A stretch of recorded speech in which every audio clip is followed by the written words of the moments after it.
Okay, welcome everyone. I wanted to welcome you to this webinar entitled It's the Land, How Place, Identity and the Environment Define Climate Change Adaptation in Low-Lying Pacific Islands. My name is Pia Trashel and I'm a graduate researcher at the School of Geography and at the Climate and Energy College. So I'd like to start out by asking you to please join me in acknowledging the traditional owners of the various lands that we're from where we're joining this webinar, and pay our respects to their elders past, present and emerging. As I mentioned, this webinar is being hosted by the Climate and Energy College. The webinar is being recorded and the video recording will be made available on the college website, usually about 24 hours after the webinars are done. Before we get started, I'd ask you just to submit any questions that you have for Sergio at any time during the webinar, and we'll get to them during the Q&A session afterwards. We should have, we're aiming to have lots of time for that at the end. So to submit a question and also to upvote other people's questions, please use the Q&A feature, which you'll see at the bottom of your screen. You can use the chat feature, but please don't post questions for the Q&A in there, as I'll be monitoring the Q&A section for that part of the presentation. So I'd like to introduce Sergio now. Dr. Sergio Garillo is a research fellow at the University of Melbourne School of Geography. He was awarded his PhD in social anthropology from the University of Cambridge and is currently researching climate change adaptation practices with a focus on community-based adaptation in the Maldives, the Marshall Islands, Tuvalu, Kiribati and the Torres Strait Islands. Sergio uses mixed research methods and participatory approaches to explore the intersections between social and climatic change, material and immaterial culture, and the behavioural ecology of human emotions. He's also interested in collaborative ethnography, interdisciplinary research and museum practice. Sergio has held various fellowships and teaching positions, including with the Smithsonian Institute, the American Museum of Natural History, the Metropolitan Museum of Art, and Columbia University in New York. He's also carried out over 10 years worth of fieldwork in Papua New Guinea, the Tiwi Islands, the Marshall Islands, and Mozambique. So this is a pretty unusual seminar for the college to be hosting, much more adaptation focused and much more social science focused than the usual technology focused that we've had of late at the college. So I hope that you really enjoy it, and over to you, Sergio. Thank you. Let me try and share my screen. All right. Okay, well, thanks, Pia, for this fantastic introduction. And thanks, Tash and the college for organizing this webinar and inviting me to participate. I would also like to acknowledge the traditional owners of the land where I live and work, the Yalukit Willam people, and pay my respects to the elders past, present, and future.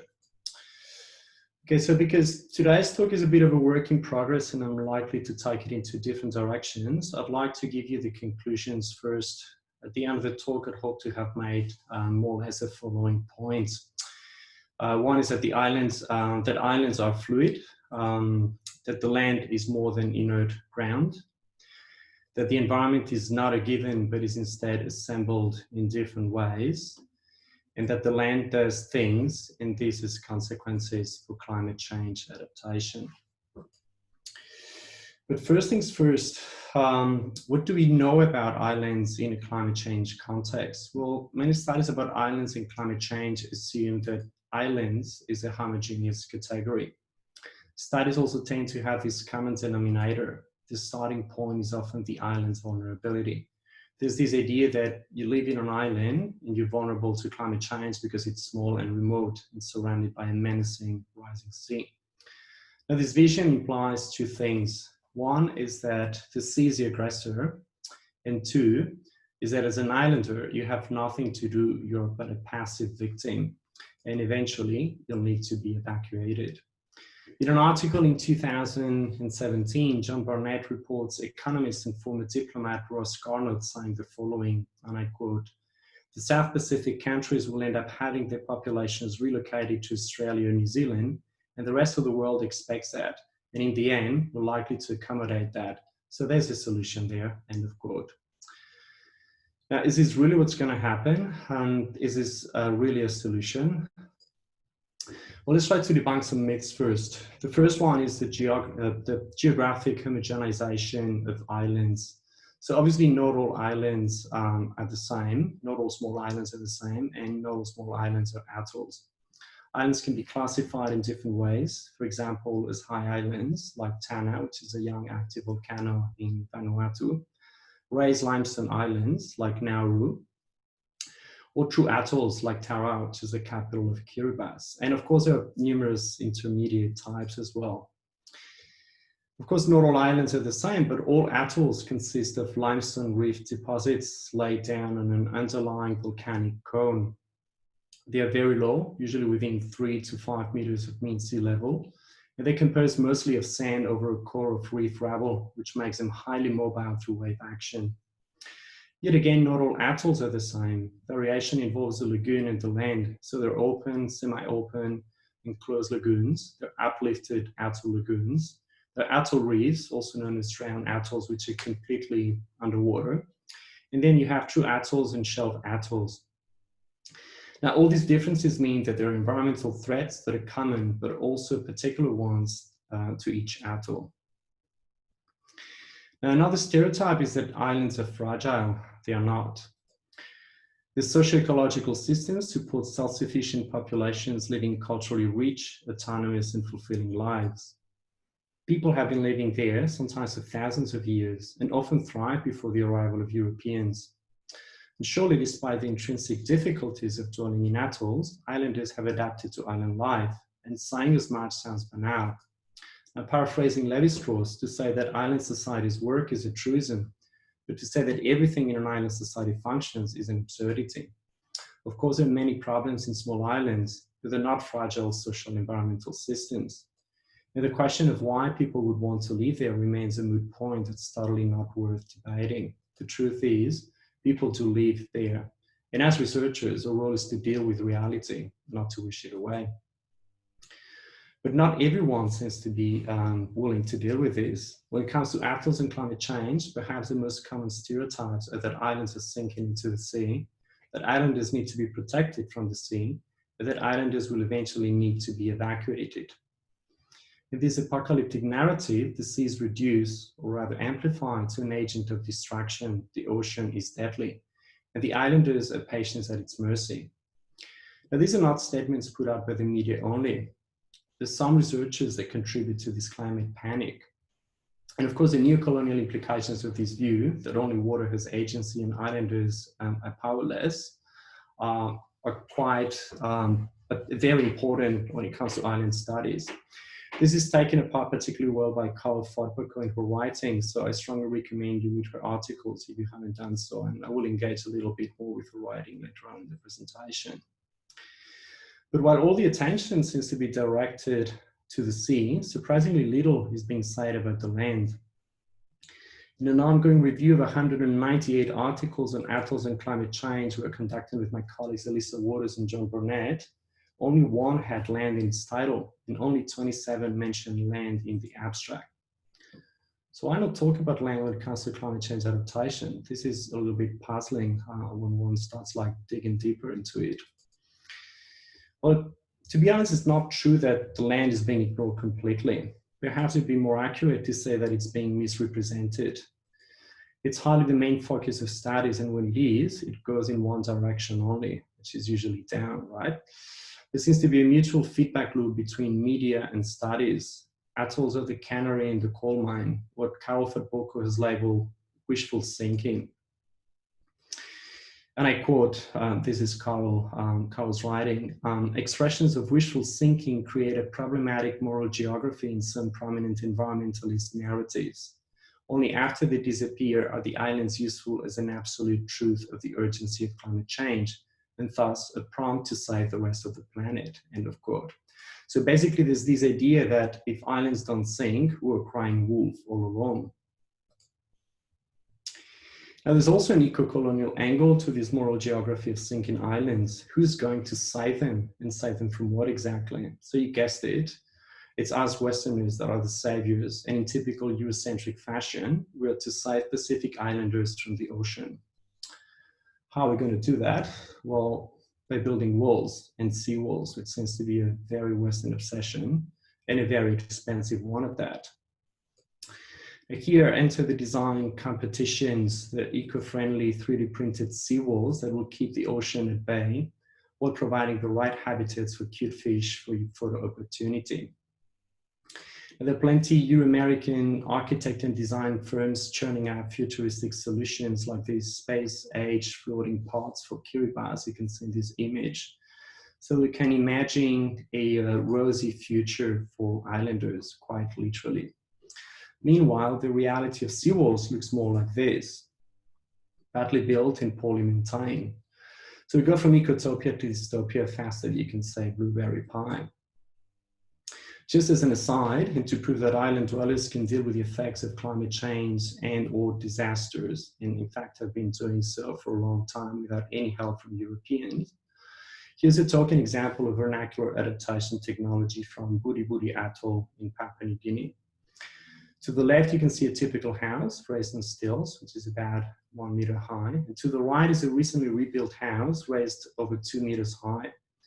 It was built higher by Sibab and his wife Lina in 2015, following a king tide the year before, so that we could sleep well at night knowing that we're safe, as they put it to me. Now, as you can see, this is a solution that is effective, it's easy to maintain, and of course, it costs nothing. But in the common imaginary, the sea is rising and islands are going to sink. So there's no need to dwell much on what these narratives mean for adaptation. Mostly they mean that it's game over unless we build seawalls. There's this idea that the land in islands is this inert surface, some sort of like fragile medium in the seeds that needs to be protected, or else it'll pretty much dissolve. But things are not that simple. Islands react and the borders shift, showing a great deal of fluidity. Now, without getting into much detail, because I'm not a geomorphologist, the truth of the matter is that there is land accretion as well as land loss. What happens is that land sediment gets washed over and it adds to the land area of atoll islets. The sediment is also created by reef ecosystems in atolls, making up the land surface and its beaches. Now, this is an example from Tuvalu showing island changes from 1971 to 2014 from a study led by geomorphologist Paul Kench. You can see from the outline, you can see how the outline of each island varies across time without necessarily being reduced. So the atolls are said to actually migrate. Now, what happens is, like, if you build a seawall around it, you prevent the atoll from moving, effectively killing the atoll. So what Kenji and his co-authors found is that there was a net increase in land area in Tuvalu of 73.5 hectares despite sea level rise, and land area increased in 8 of the 9 atolls that make up Tuvalu, so basically all of them except for Nanumea. The conclusion is that islands are geologically dynamic and that they will adjust to changing sea level and climatic conditions. Now there's obviously a caveat for this. All of these works, and by all of these I mean island accretion is likely to happen, and at the midpoint rate of sea level rise of 4.4 millimeters a year. So above these, it's pretty much anybody's guess. But assuming that islands are dynamic and that we can somehow predict how the outlines are going to change, it appears that climate change adaptation in atolls is mostly an issue of mapping and identifying the areas that are at risk. Here's another example from the Marshall Islands, and it all seems pretty clear. If that place floods, then the land there is at risk. So don't build there, and if you did build there, just retreat, which are in fact some of the main tenets of climate change adaptation. So it's all about mapping. Well, it appears to be all about mapping, but obviously it's not that easy, right? Mapping is this allegedly objective representation of reality, but it does not always tell you the whole story. In a way, maps are always political. Maps showing island dynamics are often informed by Western scientific rationales. They fail to analyze if the land increase can have any benefits at all for the populations living in those atolls. In fact, not all the land is the same, and the way it is mapped out and by whom has consequences for the land itself. The perception of the environment and how it is experienced and lived by islanders shifts depending on these perspectives. So let me go back to Budi Budi Atoll in PNG to give you an example of how different maps cater to different lived experiences of what is allegedly the same environment or the same reality. To the left, you can see a map drawn by a German copra trader agent in the late 19th century. It gives a rough outline of the land and the reefs, and it focuses mostly on safe anchorages and boat passages. And coconuts, as you can see, it says pretty much coconut and coconut forest in every single islet in the atoll, which is the one resource the colonial powers were most interested in at the time for the then booming copra industry. To the right instead is a recent satellite image of Budi Budi as it really is. But how much can these images tell us about the land? Well, they can tell us some things. For example, that island fluidity is not only a product of natural forces like currents and wave action. Clearly, people shape the environment, sometimes with unintended consequences. In many Pacific islands, this shaping was the result of colonialism. And you probably have in mind big constructions in capital atolls, like airports or harbors, causeways. But colonial island shaping also happened in tiny remote atolls like Budi Budi, which has a current population of under 300 people and is a very remote place. Back in 1890, the German colonial agent, tired of pigs eating his copra stores, had the locals dig a trench to keep the pigs at bay. You can see it's this red line here. Now, with time, the trench widened until it cut Tibatap Island in two, giving rise to a new island. You can see it in this bottom image, so the satellite image. Now, this is interesting because the creation myth of Budi Budi tells us of a demiurge, a god named Garillo, who was chased by locals for trying to make a mountain in Wasim, which is a big island you can see to the left of your image. So imagine this was just one big piece of land before this god was intent on creating this mountain. The locals started chasing him away, and he paddled away in his canoe, and whenever the locals were catching up with him, he cut the land with his paddle to slow them down, creating the 6 original islands of the Budi Budi Atoll. So one can rightly say that the environment in Budi Budi was shaped by gods and humans alike. Now, this instead is a map I drew together with the people of Budi Budi in 2015. Note the level of detail in showing landmarks and sea marks, from old freshwater springs and the names of every single beach, to the names of all the reefs and whether they belong to the visible at low tide or not category. Some places have myths and stories associated to them, giving key information about the environment.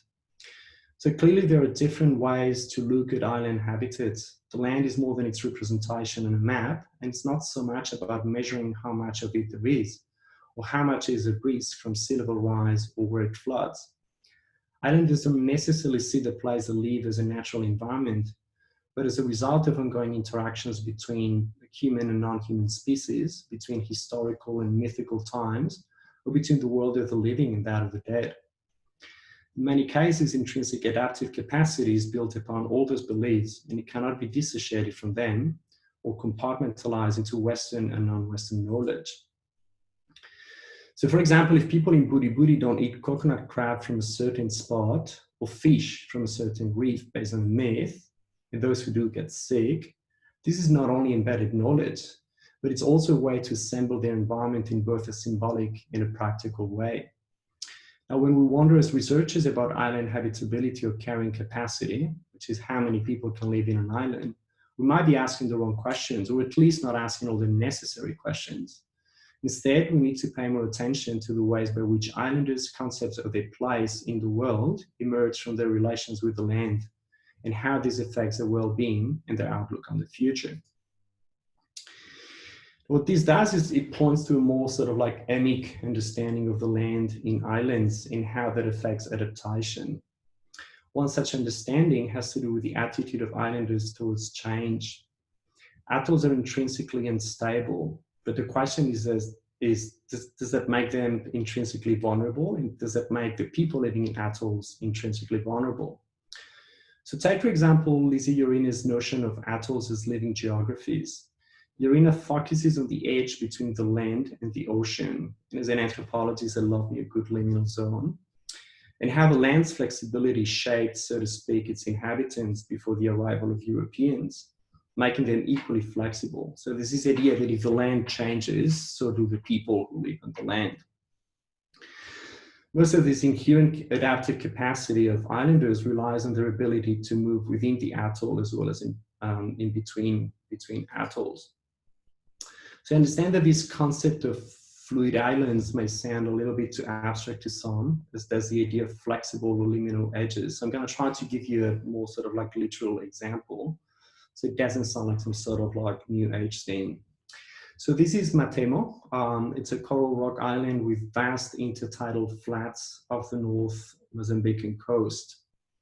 Its coastline is made up of an immense platform of lime rock, which is what is left of the long dead ancient coral reef. This land, the land encompassed within this semicircle, emerges from the water twice a day following the tidal ebb and flow. The difference between low and high tides during this period can be up to 4.5 meters, which is quite brutal. And it reveals an intertidal area or intertidal system of more than 14 square kilometers. So this is what it looks like seen from the island. The sea retreats more than 2 kilometers in covering the ocean floor. And this is the view from the sea at low tide, looking towards the island. So the photo is taken from the ocean. So once a day for several hours, the sea becomes the land, and people walk on it to extract resources like seashells, including cowrie shells to be made into decorations for sale, sea urchins, and octopus, mostly octopus. And fish too. Matemo Islanders practice subsistence fishing by setting fish traps at low tide, which provides easy access to protein almost daily. But most importantly, the intertidal system in the Carimbas archipelago gives women access to octopus. It provides them with an opportunity to earn income through small-scale fisheries, which is usually elsewhere in Mozambique a male-only or male-dominated activity, but not in Matemo. So this is how it's done. They use a very simple fishing technology. Basically, it's a salvage iron rod sharpened at one end to get octopus from under the rocks at low tide. It's simple, but it's extremely efficacious. And so much so that the small island of Matemo is in fact a key node in the export of octopus after it's dried. Gets packed away and shipped to Tanzania. It's sold in markets in the border town of Mtwara, which is not far away from Matemo, but also as far as Zanzibar and even Dar es Salaam. So next time you're in Tanzania and you're having octopus, it's very likely that it actually came from Matemo Island. But it's not all about octopods. The intertidal zone also provides materials for construction. That coral is broken and transported inland, where it is used to make houses. So it's actually not a metaphor to say that the Kimwani people of Matemo extract their houses from the sea. So anyway, this is just to say that the land doesn't always fully overlap with the island. In this case, the fluidity of the ocean island borders translates into a space that provides material resources, housing, sustenance, and even identity. In fact, the ethnic group call themselves Kimwani, which translates as the people of the tidal flats or the people of the beach. Furthermore, it is a space that is culturally assembled. So in Matemo, the intertidal zone is a gendered space where the interactions between people and their environment are codified, so to speak, into cultural practices. Who is allowed to gather what, where, and when often depends on their position within the Kimwani society. It's not only that the land is physically, but also it's not only what the land is physically, but also what you can do in the land as a fisherwoman or as a single mother and the head of a household. So any conservation initiatives or adaptation initiatives that ignore this cultural conception of the land, including its intertidal zone and its parsing, is likely to fail. Okay, so the land is more than the biophysical medium where people live or the liminal area from which they make a living. But likewise, it cannot be reduced to just a symbolic or cultural assemblage. There are also social and legal aspects attached to the land that need to be considered when thinking about adaptation in islands. Some of these come to the fore when there is a newly accrued land in urban atolls, and this land gets developed. In the Pacific, legal systems of land ownership coexist with pre-colonial customary ones. So customary systems of land tenure allow people to live in the land, which in small islands and atolls is usually very well delimited, and it tends to be inalienable. Even when there are disputes, these are resolved in village court cases following customary law. But things get a bit more complicated. These traditional systems are harder to follow in urban atolls where colonial structures have changed traditional patterns. Now, let's not forget that colonialism in the Pacific has been responsible for resource extraction, like mining of phosphates or logging, for example, as well as shipping and construction, not to mention the shifting of land and people, which ensued militarization and nuclear testing, for example. But colonialism is very good at effacing its own tracks and pointing fingers elsewhere. As Emily Cameron says, colonial strategies included problematizing indigenous people and their land tenure systems, then rendering these problems as technical and therefore apolitical. So for example, if Pacific Islands have one of the highest rates of NCDs, non-communicable diseases in the world, it is said that this is because of dietary changes.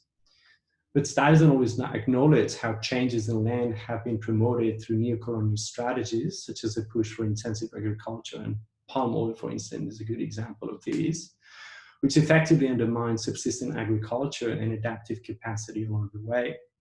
So in this way, land tenure is often reduced to a practical problem to be solved through technological interventions. I was talking before about more emic ways of looking at the land that go beyond its practical value, which is perhaps a very Eurocentric idea that it's not easy to shake off. So to try to illustrate this point, I want to introduce a couple of pan-Pacific concepts.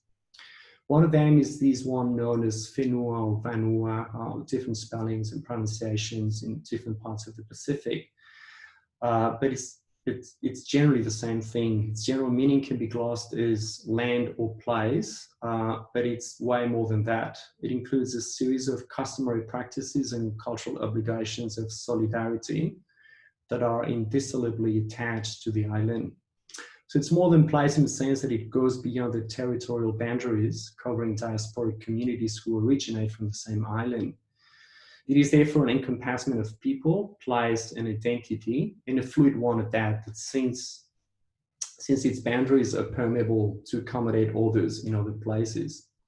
So whenua allows and even encourages mobility because one can carry whenua with them while staying anchored to the place of origin. The other concept is this idea of togetherness or solidarity, taking care of each other, that extends beyond people. In a way, you take care of the land and the land takes care of you. So this is expressed again using different words or expressions. Vainui or fonofale in Samoa, Varivagana, which means generosity in the Solomon, or reciprocity in the Solomon Islands, Falepili in Tuvalu, which means to treat neighbors like family, or Laledron in the Marshall Islands, which again can be glossed as togetherness. Now, all these terms are cognate, and they stand for more than the English translation and definition. They speak of a series of values that uphold islanders' worldviews and have been crucial in shaping their adaptive capacity and their responses to changes and disasters. More recently, they have also helped create a sense of belonging that transcends the island locale and stresses the importance of interconnection with the land as a constant backdrop. So together, these two concepts have worked as the socio-cultural pillars upon which the intrinsic adaptive capacity of Pacific Islanders is built. So just a bit like the concept of fluid atolls, whenua, land, togetherness, and identity also seem a little bit too abstract to grasp. So I'm going to try and give you an example of how they coalesce together through the Marshallese weto. The weto is a hereditary land unit where the extended family lives, encompassing the necessary resources to sustain life. It's seen here as the land transects that run the width of the atoll from the lagoon to the ocean side. But the weto is more than that. It is also an encompassment of the lineage's identity. It is the place to live and the place where one is buried, providing a connection to the land for both the living and the dead, and signaling the obligations one has with its own lands, so not just the privileges. Land is associated to identity, and as such, it is of paramount importance when it comes to climate change adaptation. As Stedman has put it, and I quote, "The more central a place is to identity, the more we are willing to fight for it when we feel that conditions are unsatisfactory." So how does this play out for adaptation? This is an example. This photo is from Namrik Atoll in the Marshall Islands. In Namrik, the land is the source of what is defined as the good life, which I think is pronounced, is the term in Marshallese Mwenmoor. If any Marshallese people here, just excuse my pronunciation, it's not very good. Anyway, the idea is that everybody has land and everybody's able to make a living off it without incurring payments, as opposed to life in Madrid or the United States, where a lot of Marshallese people live nowadays. A condition for this good life is a continuous presence on the land and the capacity to look after it. But there are different ways of being present in the land physically and symbolically, directly or by proxy through a relative who looks after it. Looking after the land that can look after you is the first enabler of adaptation, and its opposite, mass migration, constitutes instead the ultimate limit. Going away and letting the land grow wild is to give up on your land. So here's this idea of mutual agency. You occupy the land, you clean it and keep it productive, and the land gives you its identity, which is enacted through social customs and obligations of feeding and nurturing others, giving the land the capacity to shape even those who left it. When taking care of the land, the land can produce the conditions necessary for adaptation.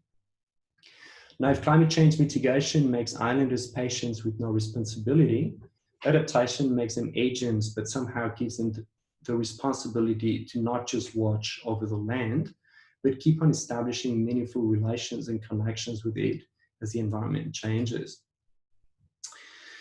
So to conclude, I have tried to give some answers to the question, why does the land matter? On the one hand, it gives some nuance to the idea that the sea is the origin of danger. All this attention to the sea means we overlook the importance of the land. Because of these, we underestimate people's resilience and adaptive capacity, how they have lived and thrived in oceanic environments by being sea-oriented. But we also look at the land as a material, tangible, yet inert thing, overlooking what people do with the land, and they do plenty of things, they do plenty of stuff. Some studies show that it's not said that the sea level rising will lead to coastal areas being uninhabitable. So for instance, Esteban and his colleagues in a study published in 2019 show that if anything, around densely populated areas, it is more likely that humans will continue to encroach on the sea rather than the reverse. The problem of land in small islands or in atolls is not always a straightforward equation. Sea level rise plus erosion plus saltwater intrusion equals less land equals less habitability equals relocation. Clearly, these simplistic narratives of sinking islands undermine adaptation.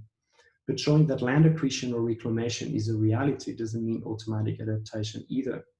The land may be physically there and might be good to do things with, but it doesn't always work towards making a place livable.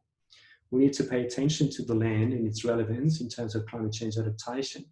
But that attention is to go beyond simplistic readings such as carrying capacity. This is simplistic in the sense that they don't look at the social, the legal, or the emotional values of the land. We need to also look at what are the colonial legacies that are still impinging upon the land, as well as trying to understand what is the land's agency, its symbolic value, its socio-cultural and legal currency, and how this affects people's predisposition to live in a place and ultimately adapt to climate change so they can keep on living there. So basically, we need to understand how the land allows people in islands to thrive and not just survive. And this is all I have. Thank you so much for listening. I'll stop sharing my screen now. Thank you so much, Sergio. It's super interesting. You know, I've worked a little bit with Sergio and heard a bit about his previous research and his thoughts on adaptation, and still that was fascinating. So many interesting ideas to think about what it means to adapt for people living in small islands. So we now have about 20 minutes for a Q&A. For those of you who want to put questions in, please use that Q&A function. I will invite you to unmute yourselves to ask your questions, and if you're unable to do that, I can read them out for you, but it's so much nicer if you can read them yourselves. And when you do, if you could please introduce yourself with your name and affiliation. To get us started, I wondered, Sergio, a question from me was just if you could talk a little bit about kind of scale of responses. You talked a little about kind of autonomous adaptation actions that you had seen in some of the places, like the houses being built on higher stilts. These are adaptation actions happening at the local level that are done by the communities themselves, and whether you had seen any viable examples of adaptation actions that had been rather brought in from the outside, and what kind of scale they were being delivered at. It's a good question. I mean, obviously in the Pacific, there's a lot of exchanges in between atolls, and borders is a very recent invention. Obviously another like colonial legacy, but people used to travel all the time in between atolls, nearby and far. And this means that there's been exchanges of ideas and techniques and skills, and part of those obviously involve also adapting to changing conditions. So there are many things that one can cite. One, for instance, is the wide circulation of different crops in different places. So obviously, there's a sort of like not natural but human selection of crops that often would take place in between islands and atolls after a disaster. So you can imagine, for instance, an atoll that's been wiped by a cyclone that needs to be replanted and repopulated. So that would be done by traveling to another atoll and just getting crops in that atoll. So everything from bananas and breadfruit. Elevation obviously is a very obvious one, like I showed in that slide. Another one is the conservation of food. In some places, this takes the shape of pits that were dug in atolls to keep breadfruit. So breadfruit is fermented and is kept in these pits, and it lasts for around several months. In this place where I work as well, in Papua New Guinea, Budi Budi, people don't make sago, but they trade with nearby islands where sago is made, and they're able to desiccate it and keep it for several months, when usually sago would only keep for a few days. And this is a technique that was said to be brought from yet another island. Another thing they do as well that obviously has helped them build out their inherent adaptive capacity is they've identified a type of mangrove shoot that they harvest and they boil and they turn into a flour, and it's edible. And again, this is a fairly recent innovation. Again, it was said to have been brought by somebody in the 1980s.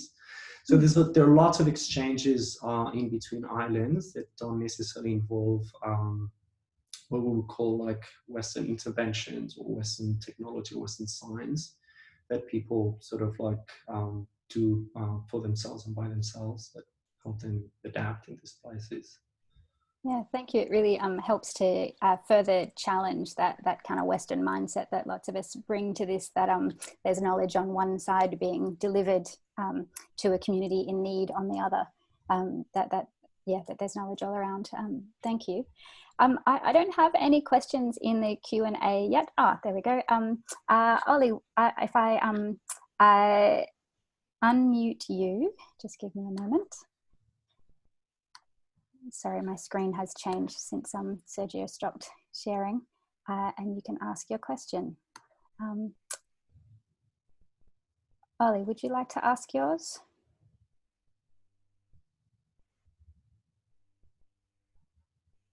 No, not a working mic. Okay. Ollie's question is that urbanization driven through pursuit of economic development and population growth, particularly on Micronesian atolls, seems to be a pressing issue.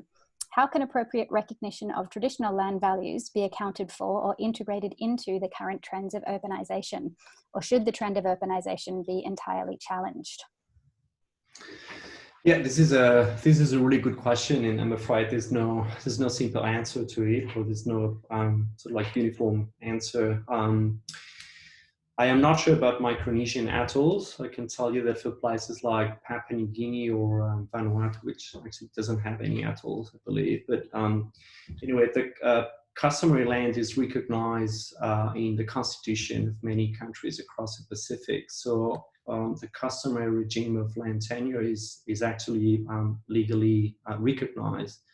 That does not necessarily mean that it's always legally enforced, which is actually a problem. So what happens is that when you have urbanization, these sort of like different interests, clash, and an added sort of like problem to that is the fact that in urban atolls you have people coming from what are typically different ethnic or cultural groups with sort of like different land tenure regimes. So you can have in an urban atoll, you can have people coming from places where the land is transmitted in a patrilineal way.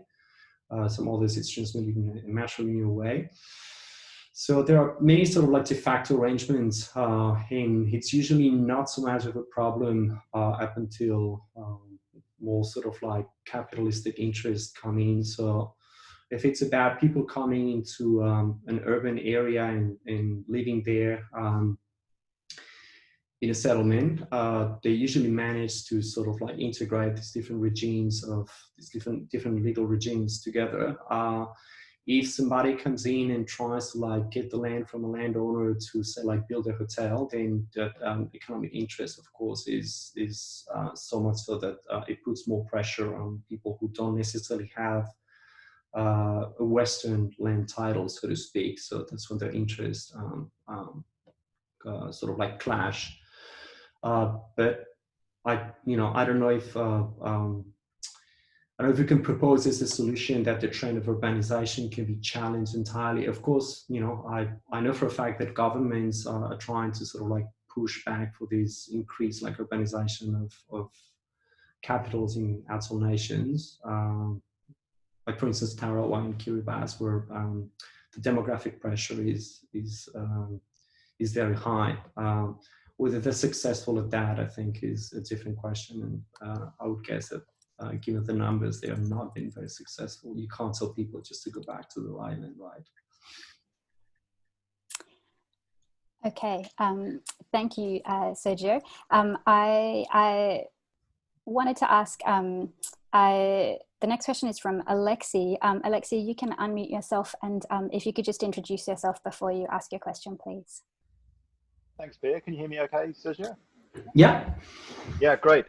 Yeah, so Alexi Trundle, I'm a research fellow in sustainable urban development at the Connected Cities Lab at the University of Melbourne, but I'm also a recently completed PhD at the Climate College. I just had a question which was, I guess, a little bit tangential, but it does link to the last question that you answered in some of the things that, so I do research in Pacific Island, small undeveloping states, and some of the key issues that I focus on are in the informal settlements and the way that the land and the way that the land tenure systems that exist outside of the state actually enable a certain level of transference of the socio-cultural attributes that you will find in some of the rural areas into those cities. So they sort of suggest to me that there are different adaptation pathways that are enabled through consideration of those connections to land that can actually be supported by the state if they're sort of rethought outside of a very colonial Western lens. So I guess my question is, in the work that you've been doing, have you been able to see any particular barriers or pathways to translocating some of those socio-cultural links that you were talking about in your talk, such as, for example, where people are buried is an extremely important one, and so cemeteries and movement of people into cities can often be supported through circular movement to and from those places, particularly in atolls. I'm thinking in particular Ontong Java Atoll in Solomon Islands and the movement of the Ontong Javanese people into the central area of the capital. So yeah, I mean, I guess that sort of that includes as well the Pacific diaspora that exists at the rim around in sort of larger countries such as Australia. Can you sort of see some avenues there for maintaining that connection to land outside of the atolls that you're looking at? That's a good question. I mean, obviously, in diaspora communities, the connection to land is weakened because of obvious reasons. People no longer live in the land, but there are also ways to sort of like keep it alive and enforce it. So, for instance, it's very common, at least in Papua New Guinea and in the Marshall Islands. I'm not sure about other places, but in the places where I work in Papua New Guinea, in the Marshall Islands, people are typically buried back in their home island when they die, and a whole lot of resources and money and energy is put into making sure that people, can rest in their land. When it comes to sort of like informal settlements in capitals or in more sort of like urbanized atolls or islands. The question again is further complicated by sort of like more sort of like capitalistic interests, if you wish. For instance, again, in Papua New Guinea where I work, there are many settlements in the capital, in Port Moresby, in Alota, in the provincial capital of the Mindanao Bay province. And actually people find arrangements, people find ways to like make customary payments so that they can occupy the land continuously. And again, this is usually not the problem up until somebody offers large sums of money to the legitimate landowners to, like build something like a hotel. And that's when things become a little bit problematic. But in terms of adaptation, well, I think Pacific countries are very much aware of there's these sort of like land tenure, customary land tenure systems, so much so that in fact they're incorporated within the constitution of most countries, and they try to work with these systems. Again, this is all in theory. It doesn't always work that way in practice. I don't know if this answers your question. Thanks, Sergio. We have an anonymous question here, so I can't put any context to it or ask them to read it out. But the question is, how do you think the high levels of warming, say above 3 degrees Celsius, above pre-industrial levels, might play out on these islands? Very broad. Yeah, it's probably more a question for an atmospheric scientist or a geomorphologist. I'm an anthropologist. I'm not sure I can answer. I see there's another question that asked about the reference for Tuvalu. So that study is by Paul Kench, who is a geomorphologist, and he claims that atolls are able to sort of like grow together with sea level rise as long as it's not more than, the sea level rise is not more than 4.4 millimeters a year.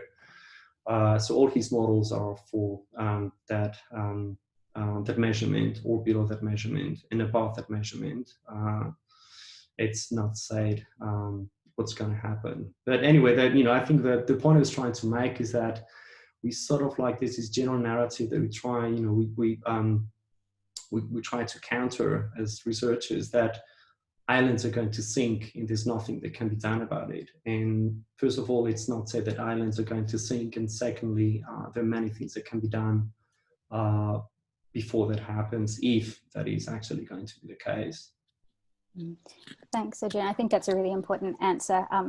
And I would also just, if you are interested in the more physical sciences version of predictions of what will happen with emissions, there I will at the end recommend you come along to some of the other talks run by the college, but that's a piece of work that not specifically about the Pacific, but in general and at large, several of the researchers here at the Climate and Energy College work on.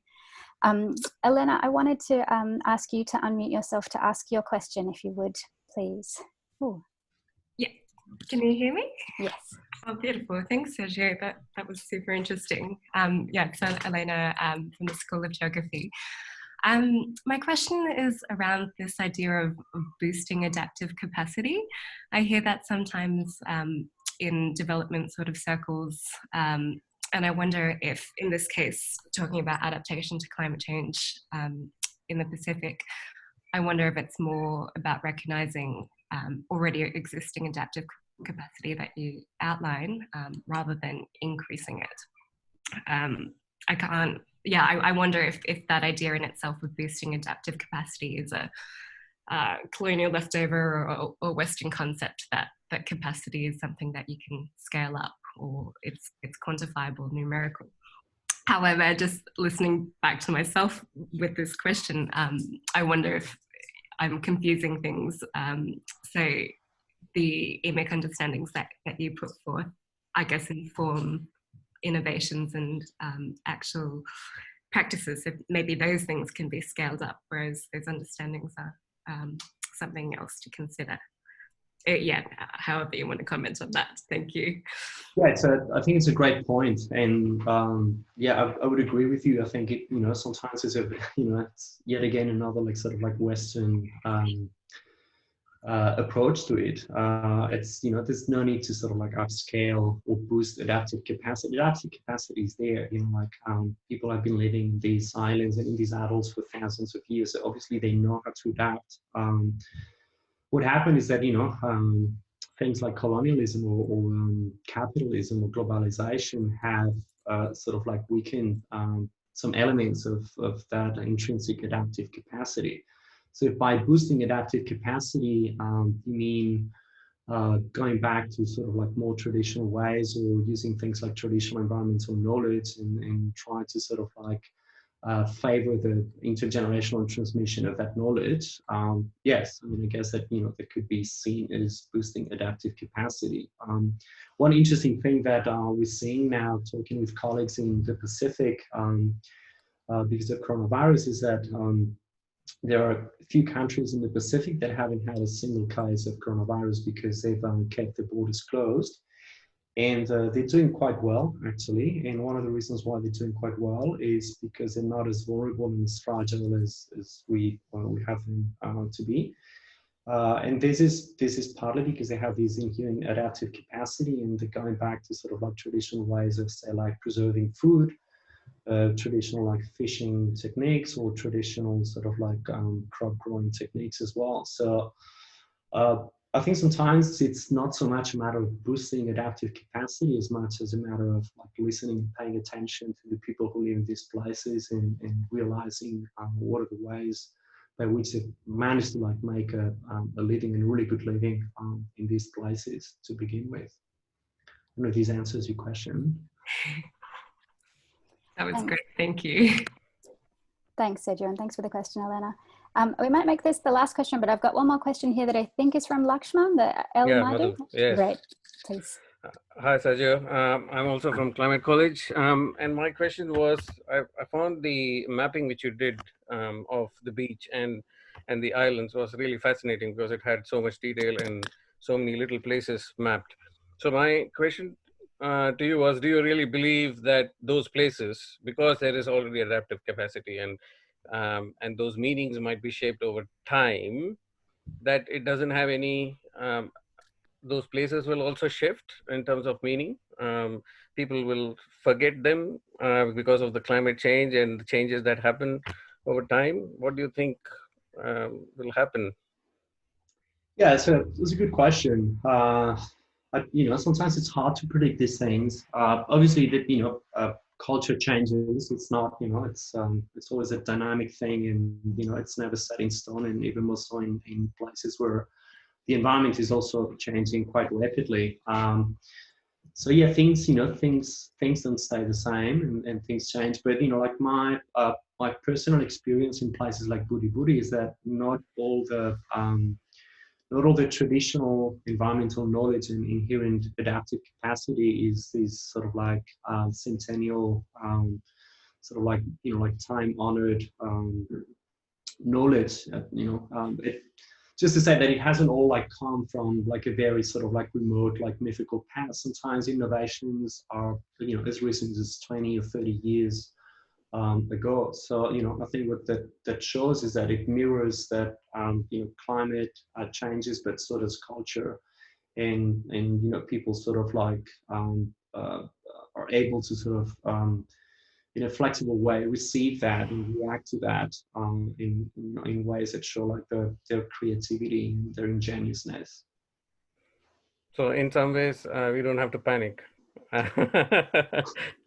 No, I mean, we don't have to, I guess it's easy for me, from the cozy warmth of my home here in Melbourne to say we don't have to panic. I don't live in the Pacific. But no, I mean, I think, obviously, I don't think people in the Pacific are panicking. I think a lot of these narratives are Western narratives and sort of like fear mongering that is spread by the media because tragedy sells more than adaptive capacity and success and all sorts of stories and narratives. Thank you. Thank you for that question. And there's just two more questions in the chat, and I'm just going to read them both out. They're sort of to let you answer as you will. You might not be able to answer them directly, Sergio, but the first is about what policies are the Pacific Islands adopting to manage people displaced because of the climate crisis, international relocation or migration, and how do local people feel about that? And I'm asking it together with the question from Jenny because I think they're related, which is about whether you've seen any practice of using expanded concepts of land into current land and ocean management systems, like governance structures, the census policies, and so on. So both quite big questions. We've only got a couple of minutes, but I just wanted to let you have the final word thinking about those two questions. So interesting and difficult questions. Jenny, have I seen anything in terms of governance structures or census or policies excluding constitutions? Not really. No, I think it's a fairly unexplored territory, at least as far as I'm concerned, or at least in the places where I work. I know that is something that the governments of these Pacific countries are very interested in, and I think it's there's a lot of room for improvement there. And as the situation evolves and as more and more people move places and mobility increases, it's going to have to be expanded. And to answer the other question, what policies are the Pacific Islands adopting to manage people displaced because of climate change?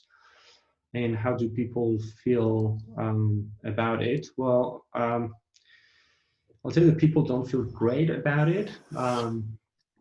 Because of course nobody wants to be told that they have to evacuate and they have to leave their homeland.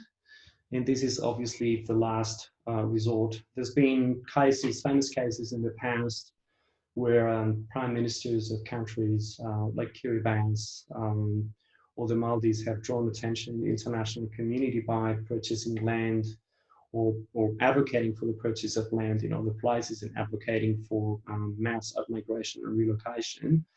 This is no longer the case, and this is being completely ruled out. I think for obvious reasons. I mean, again, I don't think anybody in Australia or in Europe or in America would take it kindly if they were told that they need to leave the country because there are no other options. There are many other options before that is the case, before that happens, if that happens, which again, I think is not, nobody knows for sure. So,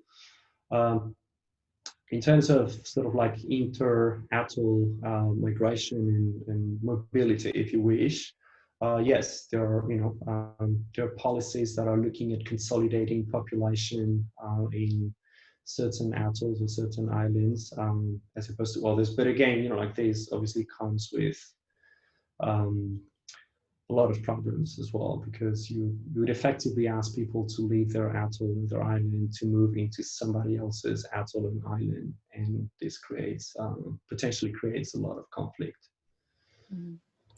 Yeah, thank you, Sergio. And I think that's also a really important reminder that attachment to place is not something unique to people living in the Pacific. It's a pretty universal experience. So there's some really interesting links and papers that have been put in the chat, so I would encourage you to have a look at those. And I've just put in the website for the college seminar page if you want to have a look at some of our upcoming seminars, but we are just at 1 minute past 4, which I think shows what an interesting discussion this was and how much people enjoyed your talk, Sergio. So thank you so much once again, and thank you to everyone who took the time to come along today. Thanks so much. Thank you. Thank you, everybody, for the questions and for listening.